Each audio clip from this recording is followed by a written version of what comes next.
Big boss Malayalam season 6 മലയാളികൾക്ക് ഒന്നടങ്കം സുപരിചിതമായ താരമാണ് ഗബ്രി. അതിനു മുൻപും സിനിമയിലെല്ലാം അഭിനയിച്ചിട്ടുണ്ട് എങ്കിലും മലയാളികൾക്ക് അങ്ങനെ അങ്ങ് പരിചിതമായിരുന്നില്ല ഗബ്രിയുടെ മുഖം. പിന്നീടങ്ങോട്ട് ബിഗ് ബോസിലൂടെയാണ് ആരാധകർക്ക് ഒന്നടങ്കം പ്രിയപ്പെട്ടതായി മാറുന്നത്. പക്ഷേ അതിനിടയിൽ ഹേറ്റേഴ്സും നെഗറ്റീവ്സുമെല്ലാം വന്നിരുന്നു എന്നത് മറ്റൊരു വാസ്തവം.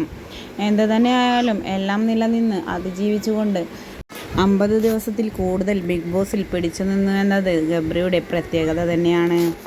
ഗബ്രി പുറത്തിറങ്ങി കുറച്ച് ദിവസങ്ങൾ ആയെങ്കിലും ഇപ്പോഴിതാ ബിഗ് ബോസിലെ എല്ലാവരും ഒത്തുകൂടിയിരിക്കുകയാണ് ഗബ്രിയുടെ സഹോദരിയുടെ കുട്ടിയുടെ മാമോദീസ ചടങ്ങിന്. എന്ത് തന്നെയായാലും ബിഗ് ബോസിലുള്ള എല്ലാവരെയും ക്ഷണിക്കുകയും എല്ലാവരും തന്നെ പങ്കെടുക്കുകയും ചെയ്തു എന്നതാണ് വാസ്തവം.